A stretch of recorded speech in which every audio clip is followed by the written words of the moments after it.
I think Nuketown Dom it is. All right, so right now we're going to show you guys the. It's a world premiere right here. Yeah, this is Nuketown. This is the map that. I have to imagine you guys hear about this from fans all the time. Nuketown, Nuketown, Nuketown. Yeah, they love this. They love this map. I mean, I enjoyed it as a change of pace because it's a bit of a smaller map, which objective-based modes on Nuketown are nuts because especially like domination, there's always like the one point that's like impossible to take until some team gets very, very lucky and just manages to survive the grenades that are coming in. It's this is about you're about to see chaos. So let's see if IGN live stream what his tactics are on this is a world premiere right here, Nuketown 2025. We have shown some video, but we've never actually got to see Nuketown 2025 get played. So, Domination, Nuketown 2025 world premiere right here, following IGN live stream. Let's see. I mean, I guess, as we watch this, like, what was important to you when you guys were coming between Black Ops 1 and 2 to retain in Nuketown? Like, to make it Nuketown. Yeah, I mean, this is, you can thank the fans for this one. I mean, it was, you cannot run from success, I guess. This map is just so popular, and I think it was a really cool way to do a pre-order bonus. Kind of go back and revisit Nuketown one more time just for fun. I think it just really took us off guard how popular this map would be. I mean, it was just insanely popular, and why not? Here, so this will play like the Nuketown you know and love. It'll and it's a great way to kind of mix things up if you want some chaos. Very good kills from IGN livestream right here. Yeah, I mean, so using a SMR with. So this is a semi-automatic rifle. This is switching between full auto and burst fire with that select fire attachment, which I think is a really interesting tactic on this map. Yeah, this gun I've never used that way. I always use this gun similar to the way that I would use a FAL in the old one.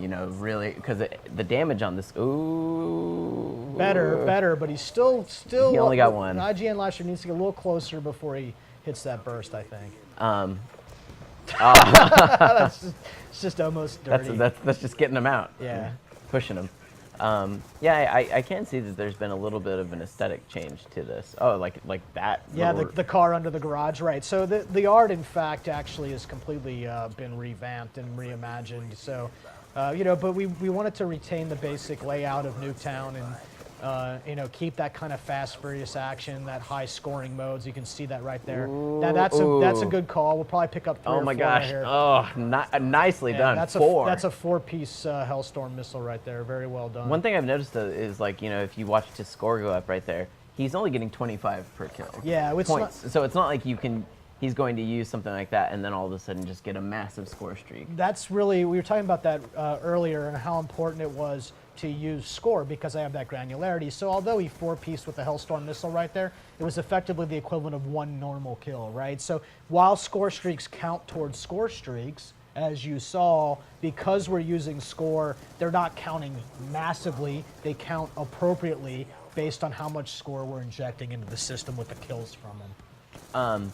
So, sorry. So, in the campaign, I know that it jumps between times and you'll see some of the old guns. But in multiplayer, it's all future tech. Yeah, it's all 2025 in multiplayer. There's a little more creative liberty in zombies with the range of guns that you're using as well. Oh man, nice again. Yeah, that's a very crazy. I think you've slowly coached him a little bit. See, trust Vaughn. I can help you.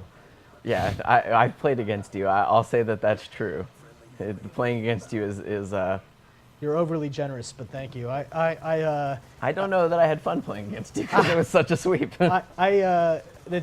So this is the true story about the game right now. This is about the last couple days of my life where I'll be good at my own game. Fairly soon, when the game makes it into the public, I probably will have to close up my profile, not go public, because the real fans are about to get their hands on this game here in a couple days, and it's over for me. I will stop being good. I mean, for you, is that kind of it's got to be rewarding in its own way, right? To see people that can achieve things on maps that you didn't even know that were quite possible. It's simultaneously thrilling and depressing. We joke about it all the time that our fun is about to end. Our day of being the king of our game is about over. Man, there's a lot of people throwing up the Guardians. Yeah, it's a great way to. Yeah, it's a good thing to do. Actually, You do not want to come out here if you're that no, other well, team. I'm telling you, you're one or two grenades away from dealing with that. So this is the thing, right? Players, don't be selfish players. Make a class with EMPs. You will actually be able to deal with that thing in a very clever way. That was a trophy system, by the way, that he was just walked past there.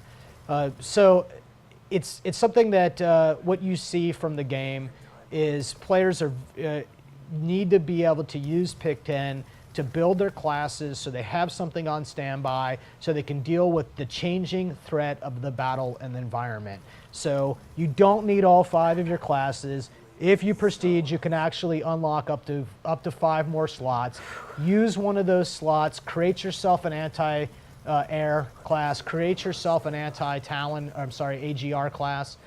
You know, use the Pick 10 to equip up in great ways. And this team got rolled because they were not prepared to deal with that threat. You should expect to run into this kind of sentry gun. They just had a wall here of turrets and every other defensible item. I don't know, man. They were 1 EMP away from just basically annoying the hell out of that team, and they didn't take it. That LMG we see there, that's kind of like the SAW equivalent, isn't it, right? There's all sorts of great firepower there. It's the kind of the one you'd expect for to have. Oh, yep, flip back to. Let's see. So we're playing some round-based domination right here, and I think this is kind of a change. Domination's always been a 10-minute game, one round. Nice, that was awesome. That is my favorite hunter-killer kills. And for those of you at home wondering how you're going to deal with the hunter-killer, flak jacket. There's a counter. There's a counter for everything in this game. The second you find yourself freaking out about something, look for its counter. Now that's going to be a pretty good burst. Remember, if you want to send us your questions, at IGN with the hashtag BlackOps2. Oh, right in your face. Just like Hunger X321 did, he said, how's the spawning system in the game? Is it built to make the game faster paced or more conservative? I'm not exactly sure what he means by that, but I have to imagine that spawning is something you guys agonize over, like crazy, and how to handle that. Yeah, in fact, a designer on my team, his name's Matt, he actually has spent the majority of this project. One of his tasks has been to constantly tune and fine-tune the spawning system. So at a very macro level, spawning works like such. We're trying to find a spawn that is not so far away from the action that you feel like you have to run forever to get back into the fight, but isn't so close that you feel like you're in immediate harm's way. So whenever you spawn in the game, we actually log that. And we log what it's called a bad spawn. This isn't a dev term, and it means that I took or received damage within 3 seconds of spawning. So what we're trying to do is eliminate occurrences where you would have a so-called bad spawn. Now, it's actually a very difficult thing to do in very small maps like this. There's only so much space in the map. Sure. Only 12 players, you run out of spawns really fast and good places to spawn.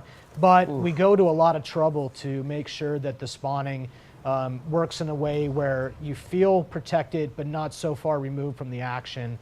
And right now we have a less than 2% bad spawn rate. We're measuring all the time. We're fine-tuning what we call a spawn radius. A spawn radius is basically how far away an influencer is that makes a spawn bad or not. That's a lot of dev mumbo jumbo. We're working our asses off to make spawning good. You'd be surprised about the dev mumbo jumbo, how much the hardcore fans love to hear that because they're thinking about that stuff too. Yeah, I wish I could show you how that all works. We'd have to do a lot of. I guess the thing is, the short story of it is there's a lot of math that goes on that people don't. Yeah, look, it's something that we take super seriously. We know that there's something that the fans are really passionate about. I hear you, I hear you, I hear you. And we've invested pretty heavily to make sure of this scenario. Yeah, see, there's no lunge, kid. You gotta get good. This shotgun, though, is particularly brutal at how fast, how the shotgun he was using. Yeah, he's flipping guns all the time right here on IGN livestream. Oh, there we go with the ballistic knives. Let's see what he's got. I think he's okay. There stab one. Oh, stab two. Oh, nice. Okay. Yeah, okay, that's no. He went conservative on that. He made the right call. I would have stabbed those. You get killed if you shoot and you miss because you're just really determined to get a ballistic knife kill. I really love that animation. Phil and his animation Flak team. Jacket totally saved that guy. Yeah, for sure. Really cool animation, and he flips the knives up in his hands like that. Phil and the animators, the weapon animators, did a really fantastic job making these things have some personality. This is just like Nuketown is basically a big pile of bodies, really. Oh yeah, I mean that's the thing is it's one of the most insane maps. It's actually surprised me when I found out that like this is the one that fans overwhelmingly demanded. I mean, granted, I feel like the art style of it has always been like it made it super stand out because it's like one of the only maps with that very distinct kind of cheesy 50s aesthetic to it. But I don't like I said, there's some things I don't get. You know, I enjoy some Nuketown from time to time myself. I think you know, I would say, Anthony, it's like it's almost like we can't make the game fast enough. You know? It's really fun stuff.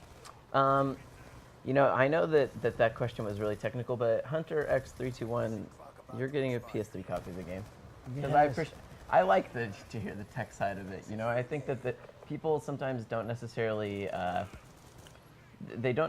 appreciate how much effort and care goes into you guys agonizing over how to, like, even the smallest changes, how that's going to have like a cascade effect. You can say that about everything in the game. I mean, the spawning's just one example. There's a lot of agony involved everywhere.